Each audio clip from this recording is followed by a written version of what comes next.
എന്നെ പറ്റി ടീച്ചറെ ആകെ ഒരു വിഷമം കുർബാനയ്ക്കടിക്കാൻ ശ്രദ്ധിച്ചായിരുന്നു. ആകെ വിഷമിച്ചിരിക്കുന്നു. അടുത്ത മാസം ആദ്യ കുർബാനെക്കുറിച്ചുള്ള ടെൻഷനാണോ? എന്തിന്? ഞങ്ങളൊക്കെ ഇല്ലേ കൂടെ? അതുപോലെ ഏറ്റവും വലിയ ആശ്രയമായ അമ്മയും.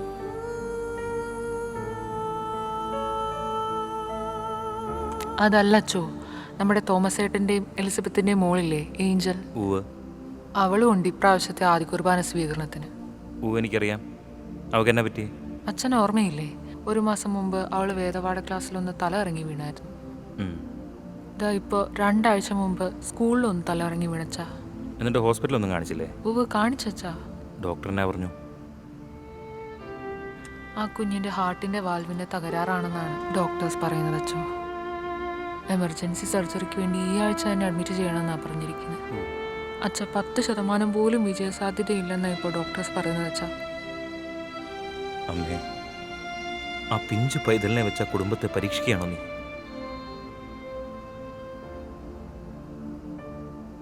അവർ 2 പേരും എന്നും പള്ളി വരികയും ദൈവവിശ്വാസത്തിൽ വളർന്നു വന്നവരുമാണ്. എന്നിട്ടും അവർക്ക് ഈ ഗതി വന്നല്ലോ അച്ചോ. ഈശോയ്ക്ക് ഇഷ്ടമുള്ളവർക്ക് അവൻ ഒത്തിരി സാധനങ്ങൾ കൊടുക്കും. എന്നാലും ആദ്യമായിട്ട് ഈശോയെ സ്വീകരിക്കാൻ ഒരുങ്ങുമ്പോൾ തന്നെ ദൈവമേ. വികാരി അച്ഛൻ ഇവിടെ ഇല്ല ടീച്ചറെ. നമുക്ക് അവിടെ മരുന്ന് പോയാലോ? തോമസ് ഏട്ടൻ ഇതറിഞ്ഞതിന് ശേഷം പഴയ പോലെ അല്ല അച്ഛാ. എപ്പോഴും പ്രാർത്ഥനയും കുർബാനയും ഒക്കെ ആയി നടന്ന ആളാ. ഇപ്പോൾ ഒരു പ്രാന്തനെ പോലെ പെരുമാറുന്നത്.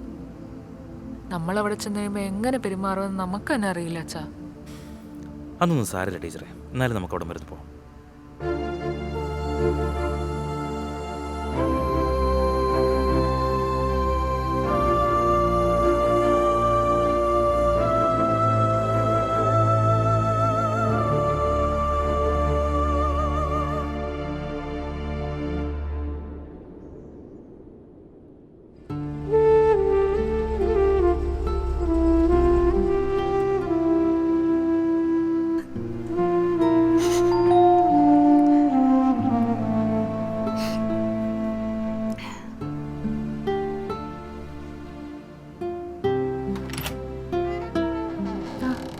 അച്ഛനും ടീച്ചർ പോ. ഈശോ മിശിഹായ്ക്ക് സ്തുതിയായിരിക്കട്ടെ. സ്തുതിയായിരിക്കട്ടെ. കയറി വാ ടീച്ചറെ.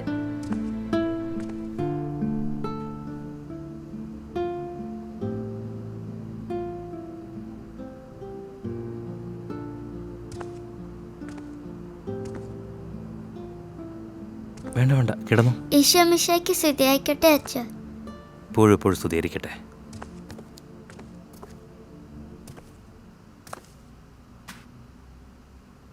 ആഹാ, മോള് കാലോ അക്യൂട്ടീസിന്റെ ബുക്സ് ഒക്കെയാണോ വായിക്കുന്നേ?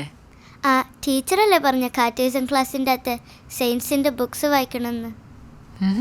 അത് ടീച്ചറെ, അവൾക്ക് സയൻസിൻ്റെ ബുക്കുകളൊക്കെ വായിക്കാൻ ഭയങ്കര ഇഷ്ടമാണ്. എന്താ ഹോസ്പിറ്റലിൽ നിന്നുള്ള തീരുമാനം? നാളെ ഒരു സ്കാൻ ഉണ്ടച്ചോ. നാളെ കഴിഞ്ഞാണ് സർജറി പറഞ്ഞിരിക്കുന്നത്. മേജർ സർജറിയാ.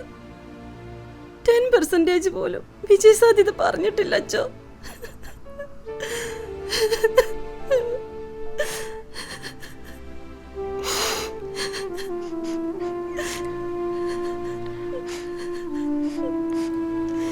എന്റെ മോള്, എന്റെ കുഞ്ഞിനെ എനിക്ക് നഷ്ടമാകുമോ അച്ചോ?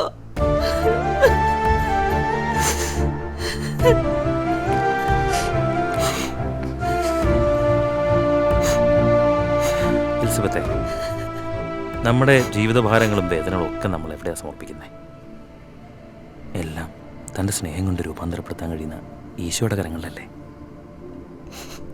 അപ്പോൾ ഈ വേദന നമുക്ക് അവൻ്റെ കരങ്ങളിലേക്ക് കൊടുക്കാം. ബാക്കിയെല്ലാം ഈശോയും മാതാവും നോക്കിക്കൊള്ളും. അതെ അച്ഛോ, കുഞ്ഞുനാൾ മുതൽ വിശ്വാസത്തിൽ വളർന്നു വന്നവരാ ഞാനും ഇച്ചാനും ഒക്കെ. ഞങ്ങളുടെ കൊച്ചിനെ ഞങ്ങൾ അങ്ങനെയാണ് വളർത്തിയത്. ഈശോയും മാതാവും ഞങ്ങളെ കൈവിടില്ല എന്ന് എനിക്കറിയാം. പക്ഷെ ഇടയ്ക്ക് എവിടെയോ ഒക്കെ എൻ്റെ വിശ്വാസം നഷ്ടപ്പെടുന്നുണ്ടോ എന്നൊരു പേടിയാ. മോളെ, ഏഞ്ചൽ മോൾക്ക് സ്കാൻ ചെയ്യാൻ പോകാൻ പേടിയുണ്ടോ? ഇല്ല ടീച്ചറെ. ടീച്ചറല്ലേ എല്ലാ ദിവസവും കാറ്റേഴ്സം ക്ലാസ്സിൽ പറയാറുള്ളത്. മാതാവിനോട് എന്തേലും ചോദിച്ചാൽ മാതാവ് സഹായിച്ചു തരുന്നു. ഞാൻ എല്ലാ ദിവസവും വീട്ടിൽ കൊന്ത ചൊല്ലാറുണ്ട്. പിന്നെ എന്തിനാ എനിക്ക് പേടി? അതെ മോളെ, കൊച്ചു പ്രാർത്ഥിച്ചു, മാതാവ് എല്ലാം മാറ്റിത്തരും. അച്ഛാ നമുക്കന്ന് ഇറങ്ങിയാലോ? ആ ഇറങ്ങാം. തോമസ് ഇല്ലേ ഇവിടെ? അത് ഇവിടെ ഉണ്ടച്ചോ. പക്ഷേ ഇച്ചാനിപ്പോൾ പണ്ടത്തെ പോലെ ഒന്നും അല്ല. രാവിലെ മുതൽ കൊടിയ. എന്തായാലും ഞാൻ വന്നിട്ടുണ്ടെന്ന് പറ, അവനൊന്ന് വിളിക്കാം.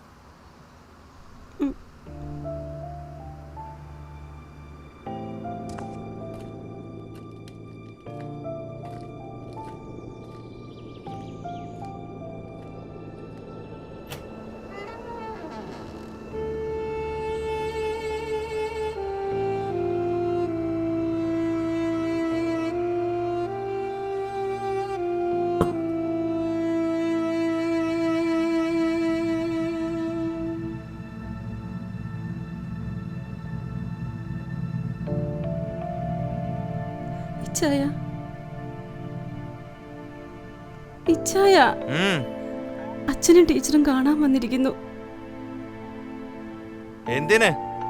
എന്താ കാര്യം? ഇവിടെ വല്ല വിശേഷമുണ്ടോ? നമ്മളെയും കൊച്ചിനെയും കണ്ട് പ്രാർത്ഥിക്കാൻ വന്നതാ. പ്രാർത്ഥനയോ? പ്രാർത്ഥിച്ച ഈ ഗതിയായത്. പ്രാർത്ഥിച്ചുകൊണ്ട് നമ്മുടെ കൊച്ചിന്റെ അസുഖം മാറുമോ?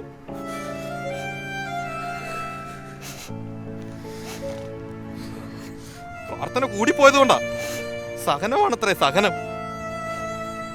എന്റെ പൊന്നുമോളുടെ ജീവിതം വെച്ചോണ്ടാ സഹനം. എന്നിട്ട് ആശ്വസിപ്പിക്കാൻ വന്നേക്കുന്നു.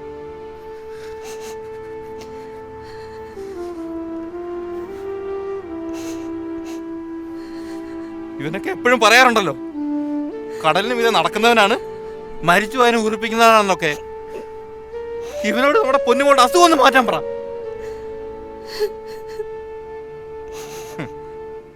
ആരോട് പോയി പറയാനല്ലേ?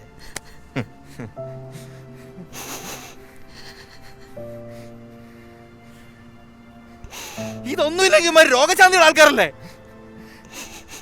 എന്റെ കുഞ്ഞിനൊരു രോഗശാന്തി കൊടുക്കാൻ പറയാൻ പറ്റുമോ? ഇതൊന്നും പറ്റത്തില്ലെങ്കിൽ ഇറങ്ങി പോകാൻ പറയുമാരോട്. എനിക്കാരെയും കാണണ്ട, എനിക്കൊരുത്തനെയും കാണണ്ട.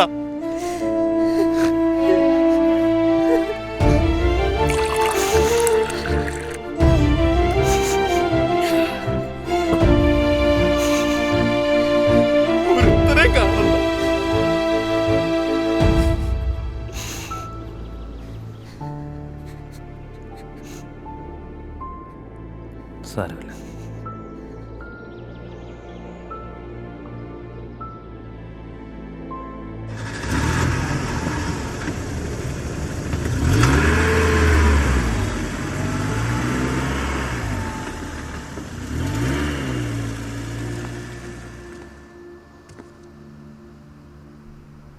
ഇച്ചായ,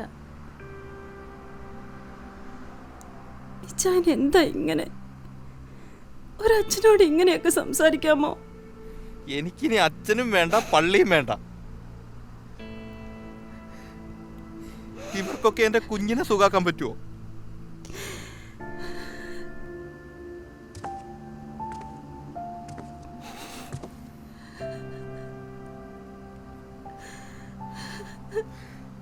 നീ പറ, ഇവർക്ക് പറ്റുമോ? അത് കുറെ മൺപ്രതിമകളെ വെച്ചിട്ട് ആരാധനയും സൗഖ്യ ശുശ്രൂഷയും പോലും. എന്നിട്ട് എന്തെങ്കിലും നടന്നിട്ടുണ്ടോ? ആരെങ്കിലും സുഖം പ്രാപിച്ചിട്ടുണ്ടോ? ഇനി ഇതും പറഞ്ഞ ഒറ്റെണ്ണത്തിനെ ഇങ്ങോട്ട് കയറ്റിയേക്കല്. എനിക്ക് ആരെയും കാണണ്ട. ഇച്ചായ, ചെറുപ്പം മുതലേ നമ്മൾ പള്ളിയും കുർബാനയും ഒക്കെ ആയിട്ട് കഴിഞ്ഞവരല്ലേ?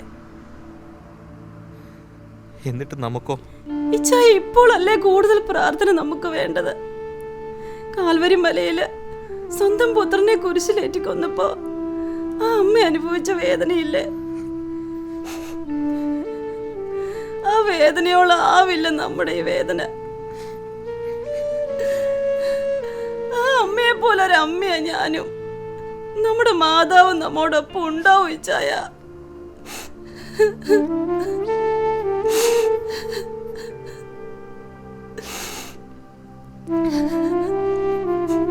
ഇച്ചായനറിയോ, ഞാൻ എന്താ ഇപ്പൊ പ്രാർത്ഥിക്കുന്നതെന്ന്? നമ്മുടെ മോള് നമ്മളെ വിട്ടു പോയാലും അവളെ സമാധാനത്തോടെ അയക്കാനുള്ള കരുത്ത് കിട്ടണേന്നാ.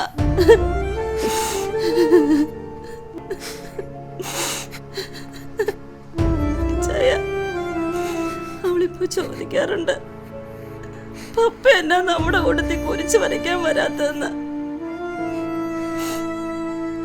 ഇനി 2 ദിവസം കൂടെ ഉള്ളു സർജറിക്ക്. പപ്പയും വരണം കുരിശ് വരയ്ക്കാൻ.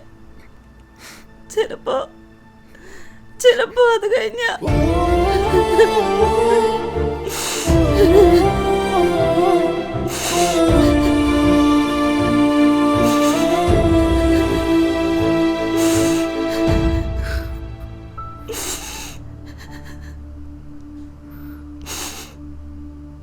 എന്റെ മാതാവേ, എന്റെ പപ്പയും അമ്മയും ഒത്തിരി സങ്കടത്തിലാണ്. എനിക്കും എന്റെ കൂട്ടുകാരന്റെ കൂടെ ആദ്യ കുർബാന സ്വീകരിക്കണം. മാതാവിനോട് ചോദിച്ചാൽ എന്തും ചെയ്തു തരുമെന്ന് ആണല്ലോ എന്റെ പപ്പയും അമ്മയും പറയാറുള്ളത്. എന്റെ അസുഖം മാറ്റി തരണം കേട്ടോ. ഇല്ല, ഞാൻ ഇനി മിണ്ടത്തില്ല.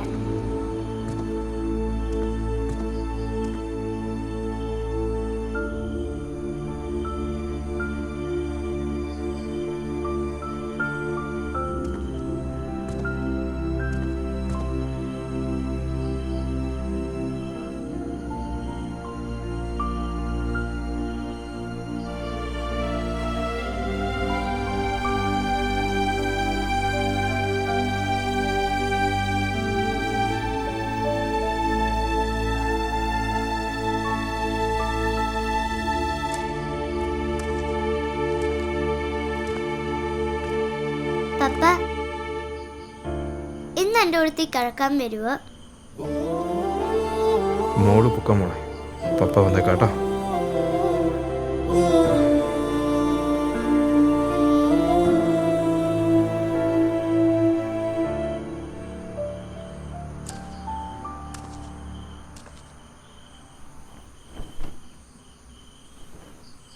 പപ്പ, ഞാൻ കുഞ്ഞായിരുന്നപ്പോൾ പപ്പ എനിക്ക് വേണ്ടി പാടിത്തന്ന പാട്ടില്ലേ, അതൊന്ന് പാടുമോ?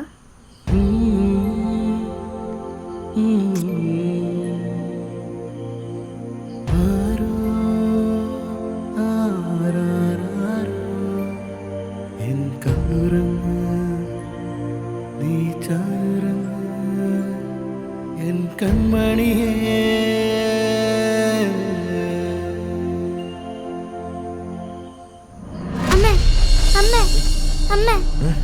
എന്ത് പറ്റി മോളെ? എന്ത് പറ്റി മോളെ? എന്നെ പറ്റി? ഏഞ്ചലെ, എന്നെ എന്നെ മോളെ? പറ്റി സ്വപ്നം കണ്ടോ? എന്നെ പറ്റി? അമ്മേ, ഇതേ മാതാവ് വന്നിട്ട് പോയി. മോനെ, കൊച്ചു സ്വപ്നം കണ്ടതായിരിക്കോടാ. നീ സ്വപ്നം കണ്ട മോളെ? ഏ?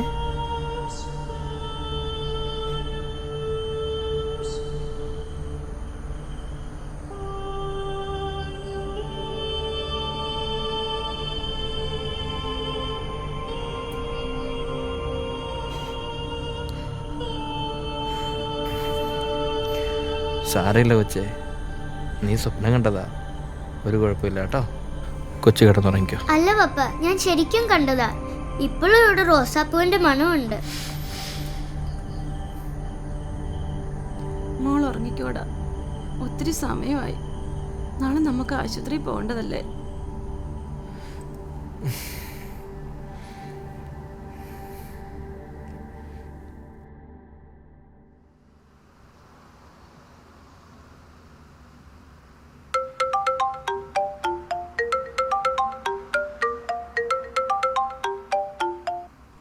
എലിസബത്തെ, എന്തായി?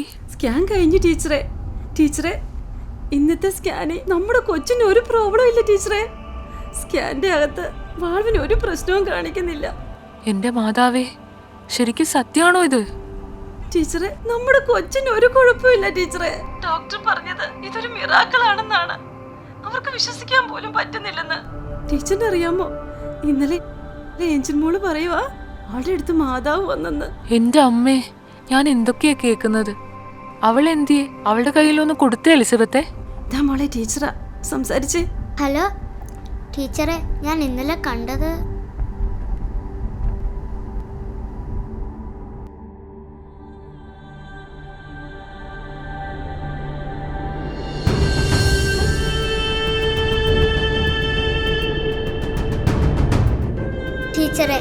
മാതാവ് എൻ്റെ അടുക്കെ വന്നിട്ട് എന്നെ കെട്ടിപ്പിടിച്ച് എന്നിട്ട് ഉമ്മയൊക്കെ തന്ന് എന്നിട്ട് എന്നോട് പറഞ്ഞ് മോളും ഈശോയെ സ്വീകരിക്കാൻ മിടുക്കിയായിട്ട് വരണമെന്ന്.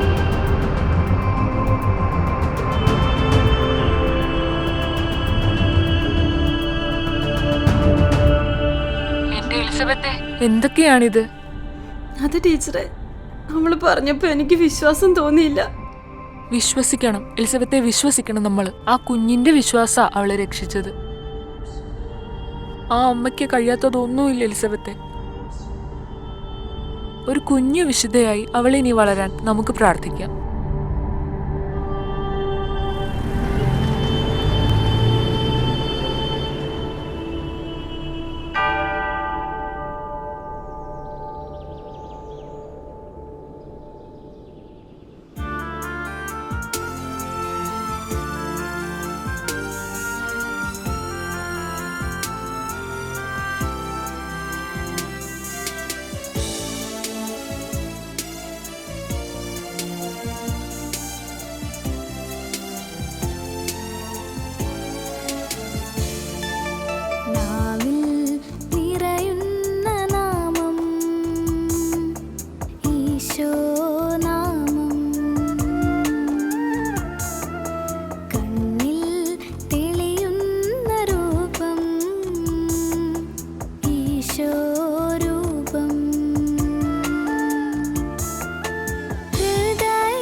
സ്നേഹമുള്ളവരെ, വികാരിയച്ഛൻ്റെ ചെറിയൊരു തിരക്ക് കാരണം ഒരാശംസ അറിയിക്കാനായി അച്ഛനിപ്പോൾ എന്നെ ഏൽപ്പിച്ചിരിക്കുകയാണ്.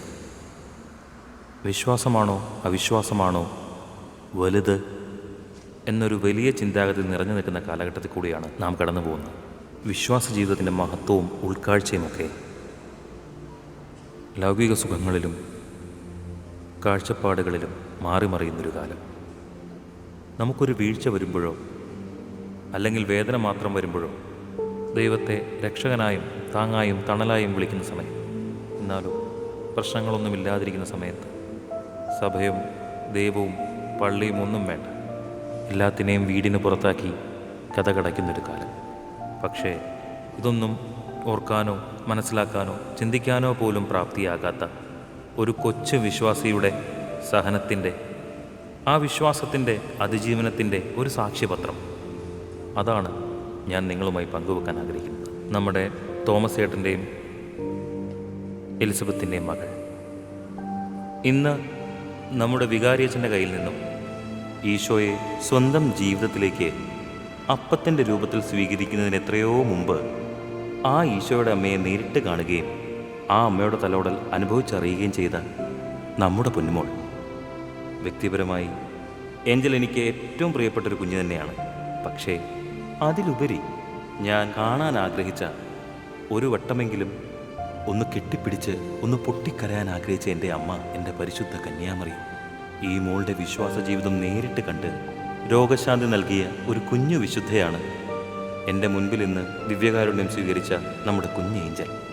ഏഞ്ചലിനും ഒപ്പം മറ്റെല്ലാ കുട്ടികൾക്കും എല്ലാ ആശംസകളും ഞാൻ നേരുകയും തണലായി കൂടെ നിന്ന മാതാപിതാക്കൾക്കും ഇന്ന് ആദ്യ കുർബാന സ്വീകരിച്ച എല്ലാ കുഞ്ഞുങ്ങൾക്കും എന്നെ ശ്രവിച്ച എല്ലാവർക്കും ദൈവാനുഗ്രഹം ഉണ്ടാകട്ടെ എന്ന് പ്രാർത്ഥിച്ചുകൊണ്ട് പിതാവിൻ്റെയും പുത്രൻ്റെയും പരിശുദ്ധാത്മാവിൻ്റെയും നാമത്തിൽ ആമേൻ.